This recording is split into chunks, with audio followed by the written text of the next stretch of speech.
ഈ പ്രാവശ്യത്തെ 2020 വേൾഡ് കപ്പിൽ ബംഗ്ലാദേശിന്റെ എല്ലാ കളികളും നടക്കുന്നത് അമേരിക്കയിൽ വെച്ചാണ്.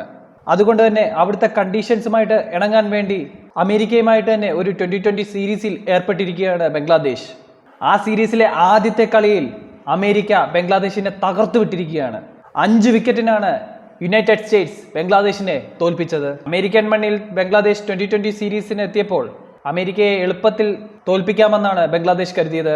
അതെല്ലാം വെറും മിഥ്യ മാത്രമാണെന്ന് ഇന്നലെ അമേരിക്ക തെളിയിച്ചു കൊടുത്തു.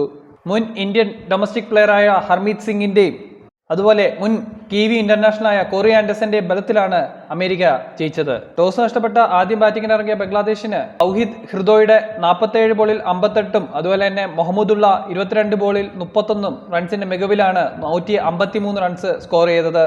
പവർ പ്ലേയിൽ റൺ ഒഴുകാതെ പോയതാണ് ബംഗ്ലാദേശിന് കൂറ്റൻ സ്കോറിലോട്ട് പോകാൻ പറ്റാത്തത്. ബംഗ്ലാദേശിന്റെ ബാറ്റിങ്ങിനെ നടുവടിച്ച് ശരിക്കും പറഞ്ഞാൽ സ്റ്റീവൻ ടെല്ലറാണ്. 3 ഓവറിൽ 9 റൺസ് വഴങ്ങി 2 വിക്കറ്റ് എടുത്ത അദ്ദേഹം. എന്നാൽ മറുപടി ബാറ്റിംഗിന് വേണ്ടി ഇറങ്ങിയ യുണൈറ്റഡ് സ്റ്റേറ്റ്സിന് വേണ്ടി സ്റ്റീവൻ ടെല്ലറും ആന്ദ്രേ ഗാസും പൊരുതി നോക്കി. സ്റ്റീവൻ ടെല്ലർ 29 ബോളിൽ 28 റൺസ് എടുത്തപ്പോൾ ആന്ദ്രേ ഗാസ് 18 ബോളിൽ 23 റൺസ് എടുത്തു.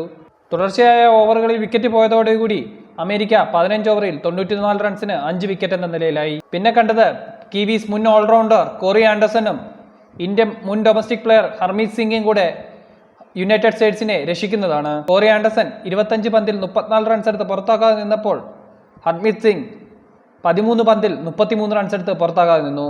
ഹർമീദിന്റെ സ്ട്രൈക്ക് റേറ്റ് 253 ആണ്.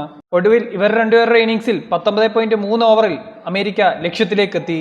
ICC 2020 റാങ്കിങ്ങിൽ 19ാം സ്ഥാനത്ത് കിടക്കുന്ന അമേരിക്കയാണ് 9ാം സ്ഥാനത്ത് കിടക്കുന്ന ബംഗ്ലാദേശിനെ അട്ടിമറിച്ചത്. ഇത് ഒരു സൂചനയാണ്. ഈ പ്രാവശ്യം തങ്ങളുടെ നാട്ടിൽ നടക്കുന്ന വേൾഡ് കപ്പിലേക്ക് എല്ലാ ടീമുകളെയും ക്ഷണിച്ചിരിക്കുകയാണ് ഈ വിജയത്തോടെ അമേരിക്ക. ഇനിയും ഈ സീരീസിൽ 2 മത്സരം കൂടി ബാക്കിയുണ്ട്. അതിൽ കൂടി ജയിച്ച് ബംഗ്ലാദേശിനെ അട്ടിമറിച്ച് ഒരു സീരീസ് അവരുടെ നാട്ടിൽ അമേരിക്ക സ്വന്തമാക്കുമോ? അതോ ഇപ്പോൾ ഉണ്ടായത് ബംഗ്ലാദേശിന്റെ വെറും ഒരു കയ്യബദ്ധമാണോ?